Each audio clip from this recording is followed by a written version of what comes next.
Samedi 8 juin 2024, mesdames et messieurs, bienvenue dans cette nouvelle session d'information sur la radio-télévision diocésaine Ngouezani. Un très grand plaisir est pour moi de vous présenter cette nouvelle édition du journal, mais avant de commencer, place à la lossature.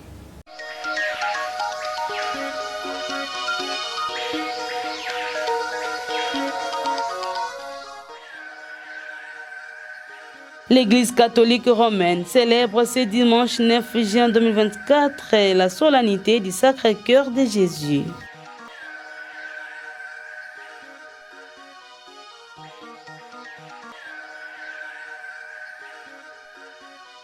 Le pasteur Pierre Kassambakana, condamné à 11 ans de prison pour atteinte aux mœurs et mariage forcé.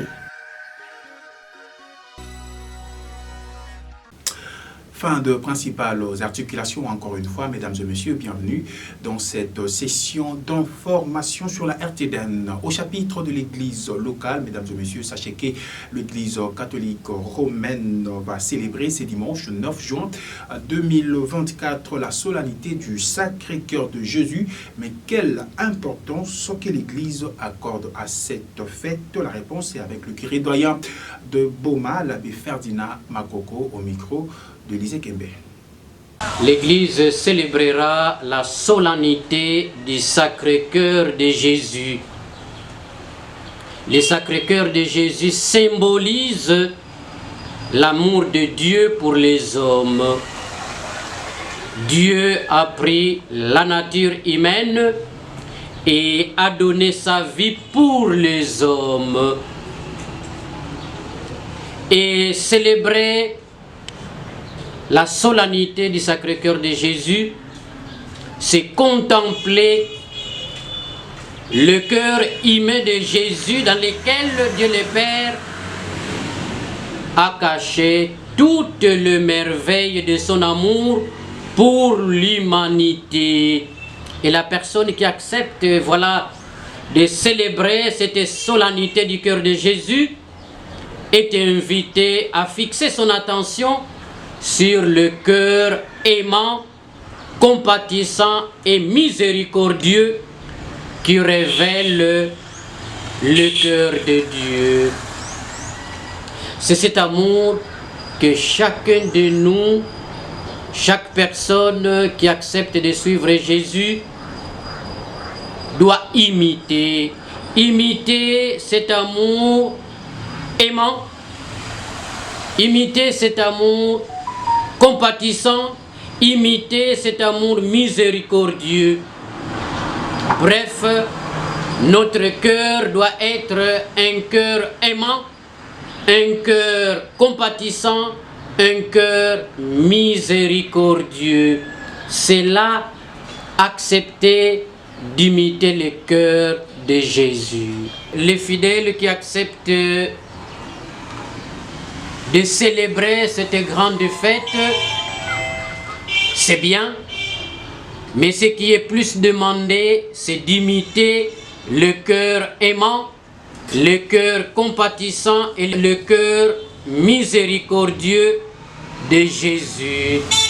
Nous donner comme Jésus s'est donné pour les biens de nous les hommes, nous aussi nous devons nous donner pour le bien de nos frères et de nos sœurs. Tout à fait autre chose, mesdames et messieurs, parlons éducation dans cette édition du journal. Les épreuves de test national de sélection et orientation scolaire et professionnelle TENASOT en sigle vont se débuter du jeudi 13 au vendredi 14 juin 2024. Élise Kembe revient sur l'importance de ces tests en faveur des élèves de la 8e année d'enseignement de base en République démocratique du Congo. Le test national de sélection d'orientation scolaire et professionnelle TENASOT est à 2024 sa 3e édition depuis son institution par l'arrêté ministériel numéro 005/2022 du 13 janvier 2023.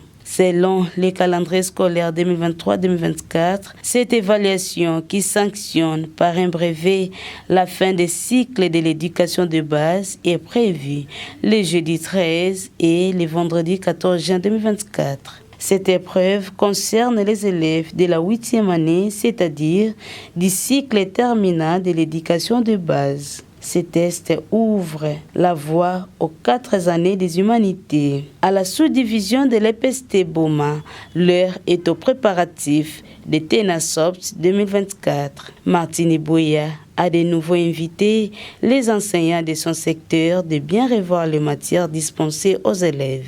Au professeur, revoyez un peu la matière sur laquelle vous n'avez pas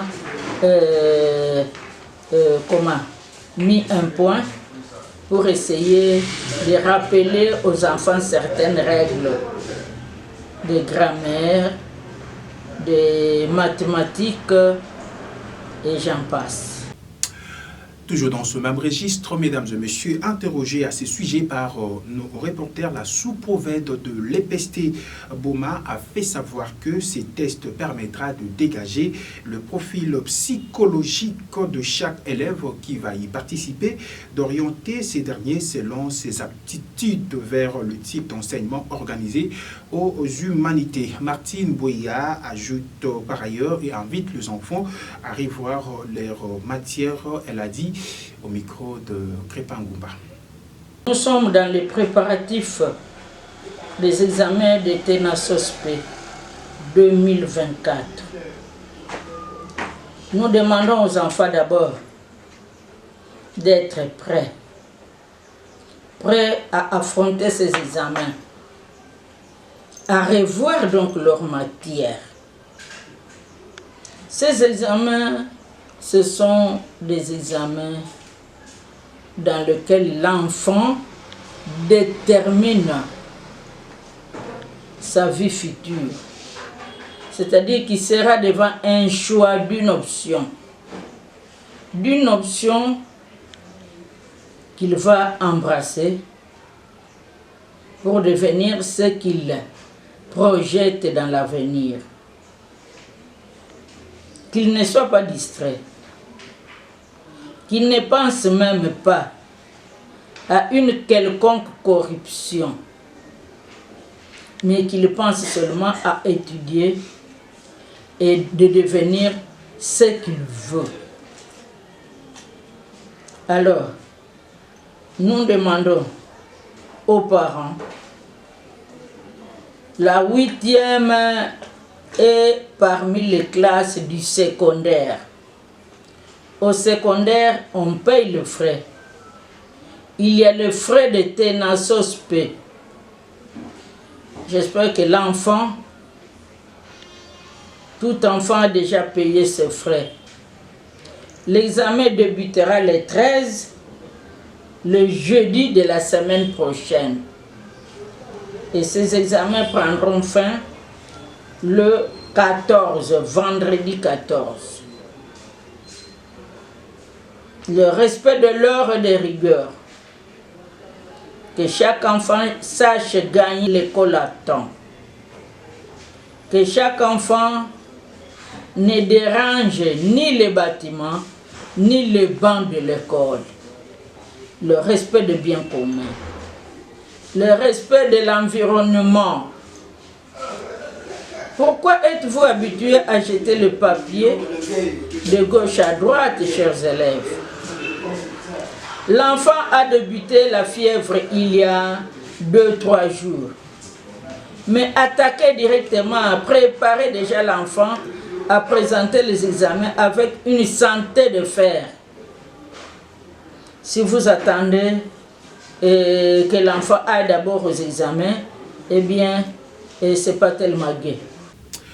Le syndicat des enseignants du Congo a initié dernièrement 2 journées sans enseignants. La ville de Boma n'était pas en reste pour cette décision. Quelles sont les retombées de cette décision? Élisée Kembe a rencontré le secrétaire urbain de CEICO, qui est un syndicat d'enseignants de la ville de Boma, Maurice Polo, qui répond à la question de Élisée Kembe. Comme vous le savez, nous sommes dans une élite qui vient de nous prendre presque 5 ans, le mandat du chef de l'État. Il y a eu une injustice que nous dénonçons, où les enseignants des Boma sont payés comme des enseignants de la brousse, avec comme explication que Boma est devenu territoire et que ces enseignants ne payaient pas les transports et les logements. Nous avons rencontré presque toutes les autorités, nous avons eu des assurances, et le premier mouvement qui a été fait, qu'on a récupéré encore, ça nous a énervé. Et pour nous, les 2 journées sans enseignants, c'est un dernier avertissement que nous avons donné à l'État congolais, qui nous a promis de payer cet argent avant même la fin du mandat du chef de l'État, le premier mandat. Et donc, pour nous, les 2 journées, nous avions dit, si l'argent n'est pas là, les 80 000 tels qu'exigés, il n'y aura pas rentrée scolaire 2024-2025. Et maintenant, en termes de retombées, effectivement, parce que la situation a été médiatisée dans tous les médias stratégiques du pays, mais aussi la nouvelle équipe qui vient de prendre possession de notre ministère nous a déjà appelés. Et d'ailleurs, nous nous préparons pour monter à Kinshasa pour qu'on règle cette différence une fois pour toutes. Voilà un peu ce que nous pouvons dire. Nous appelons à tous les collègues enseignants d'être conformes, un seul homme, parce que la revendication n'est possible que lorsqu'on parle un seul langage.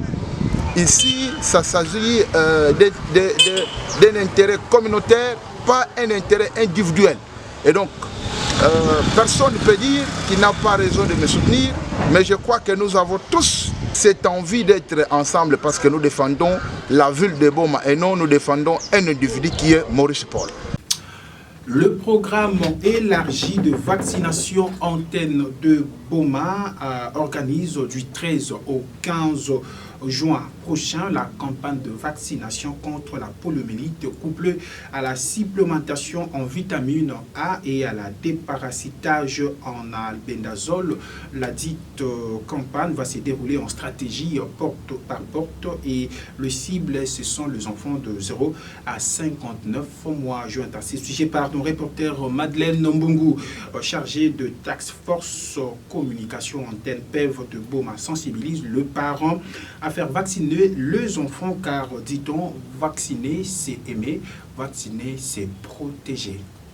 De la campagne de vaccination contre la polio, couplée à la supplémentation en vitamine A et des parasitage en albendazole, c'est déjà pour le 13 juin 2024.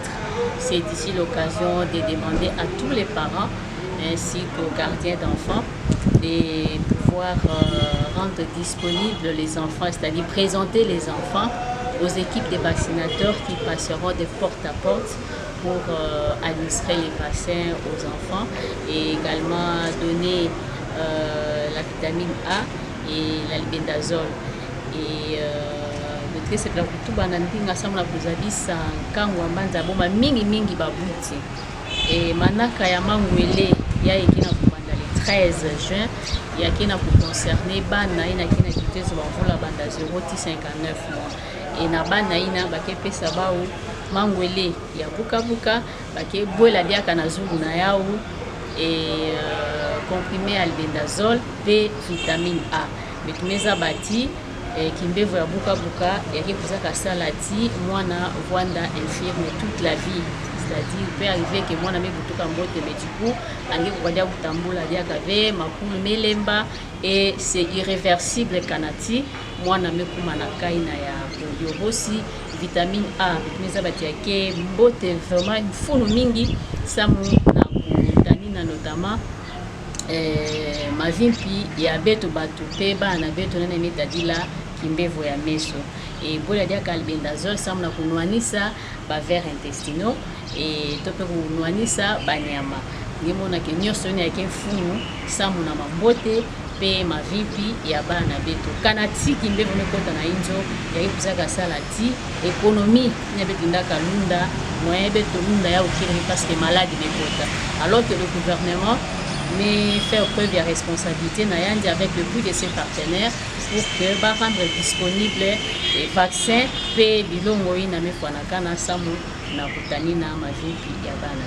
babuti na kete na résistance ba fetiza bâtiment ngwele fait qui rendre moi infirme kutu mangwele nde ya ke uza salati ya vengo mona bana beto na kubwa vena kimbevo ngoina betlenda futuka na bamvula ina meluta lutaka betu vanda kuwa beto kune mwana mosomekanga na buka buka. J'espère que na mbanza boma bakaina yake vanda ka penzali aka venyo soina mangolo ina gouvernement salaka sa na kutata mana kupesa vaccin parce que objectif ki vanda ka nini lengi na unata mwana kilo yake na calendrier na meza bana mekasi ba campagne de masse ya ba kuzaka sala kuluta ba mwelo na mwelo to inzo na inzo yake na kusala ti beto renforcer immunité collective, c'est-à-dire nkango nyonso ba binmanusu ya nzutu ya vanda renforcer ya ngimbo ya kusaka sadi la campagne de masse. Peut-être que ngé mwana ngé respecter ke calendrier ya vacciner topé kilo mais mwana ya voisin ala na kilombo TV kana tiki mbevo mekuiza mwana ala na kilombo TV anike exposé ya ngé mwana. Voilà pourquoi ba ko kanzeke mena ba campagne de masse ça on a pour permettre mena bana nyonso tout baba kama ngwele question de renforcer l'immunité na kati ya communauté. Parlons de la société dans cette session d'information, mesdames et messieurs. Le courant électrique est très instable et de mauvaise qualité au quartier ITP, situé dans la commune de Nzadi. Nos reporters s'y sont rendus ce samedi 8 juin 2024 sur le lieu pour s'imprégner de la réalité. Les problèmes du courant électrique dans la ville portière et historique de Boma, casse-tête pour la population bomatracienne.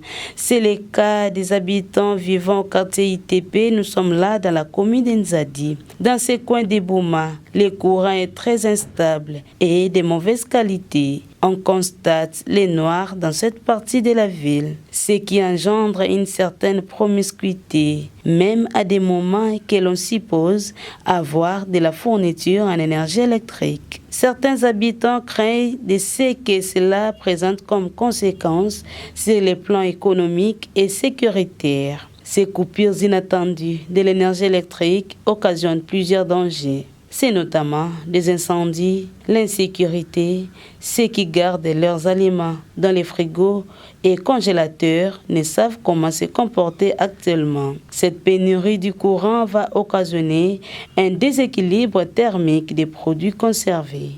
Avec ça, il y aura certainement une perte de stock.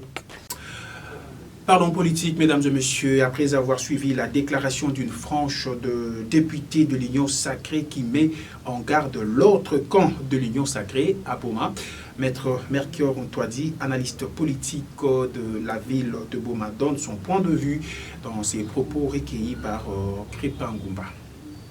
Oui, nous venons de suivre dernièrement une partie des députés de l'Union sacrée qui se sont réunis au niveau de l'hôtel du fleuve Congo et à la fin ils ont fait une déclaration en mettant en garde leurs collègues députés autres de l'Union sacrée.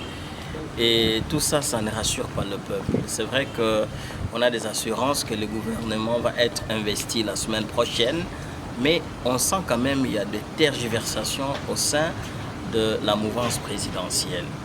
L'Union dite sacrée, on sent qu'il y a quand même une guerre de positionnement. Et nous demandons aux acteurs politiques de mettre un peu de l'eau dans leur vin, de voir aussi la misère du peuple, ce peuple qui est asphyxié, ce peuple qui ne sait plus à quel sens se vouer, de taire un peu leurs petits gloutons pour voir l'intérêt supérieur du peuple. Ce peuple qui manque même de quoi mettre sous la dent. La vie devient chère, la vie devient intenable à cause de cette économie qui est vraiment à terre. Et donc si aujourd'hui ce gouvernement arrive sur un climat là encore de guerre, ça va encore envenimer la situation. Donc il est important que les politiciens puissent un peu taire leur querelle, voir quand même dans une même direction pour soulager tant soit peu la population. Donc nous attendons l'investiture du gouvernement et que ce gouvernement se mette au travail pour donner un peu la solution aux multiples problèmes qui rongent la population. Autre chose, à présent, mesdames et messieurs, le pasteur Pierre Kasambakana Mikomba, dit pasteur Kass, chef spirituel de l'église primitive, a été condamné à 11 ans de prison pour atteinte au mœurs et mariage forcé. Daniel Ndjouzi Mabia, la père de la fille mineure impliquée, a également été condamné à 11 ans de prison pour mariage forcé, faux en écriture et usage de faux, a été déchu également de sa qualité de père. Le verdict du tribunal de grande instance de Kinshasa à Gombe est tombé dans la soirée de ce vendredi 8 juin 2024. Élysée Kembe. Le pasteur Kasambakana avait été transféré à la prison centrale de Makala le 23 janvier 2024 suite à son arrestation et son interrogatoire au parquet général près la cour d'appel de Gombe. L'affaire a émergé le 8 janvier 2024 lorsqu'une vidéo montrant les pasteurs célébrant un mariage avec une prétendue mineure à Mwanda dans la province du Congo central est devenue virale sur les réseaux sociaux. L'image a suscité une indignation généralisée et mobilisé plusieurs mouvements de femmes qui ont appelé à des poursuites judiciaires contre les pasteurs. Le pasteur Kasambakana est connu pour ses prêches en faveur de la polygamie et avait déjà été impliqué dans 11 mariages précédents. La condamnation de Daniel Ndjouzi Mabiala pour faux en écriture et usage des faux ajoute une dimension supplémentaire à cette affaire, soulignant les pratiques illégales entourant ces mariages forcés. Le jugement a été bien accueilli par les mouvements des femmes et les activistes des droits de l'enfant qui considèrent cette condamnation comme une victoire contre les abus et les mariages forcés. Cette affaire met en lumière les défis persistants en matière de protection des droits des enfants et des femmes en République démocratique du Congo. Si en terminant que le pasteur Pierre Kasambakana, condamné à 11 ans de prison pour atteinte aux mœurs et mariage forcés. Mesdames et messieurs, vous avez reconnu le timbre vocal de Élysée Kembe à travers ces récits rendus. C'est par ici que nous mettons un terme à cette édition du journal du samedi 8 juin 2024. Mais avant de nous quitter complètement, place au rappel de principaux titres retenus.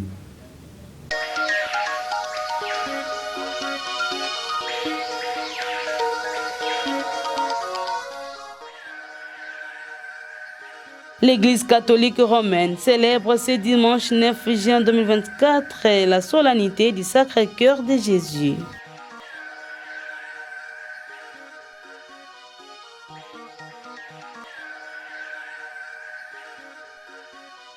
Le pasteur Pierre Kasambakana, condamné à 11 ans de prison pour atteinte aux mœurs et mariage forcé.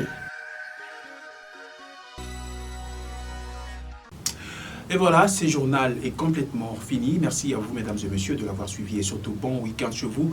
D'ici là, portez-vous bien et restez branchés sur les antennes de la chaîne diocésaine. D'ici là, portez-vous bien. À bientôt.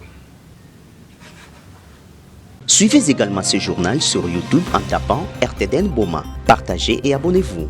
N'oubliez pas d'activer la cloche des notifications. La RTDN dans vos poches, la RTDN entre vos mains, la RTDN à l'heure du numérique. RTDN, chaîne de l'excellence.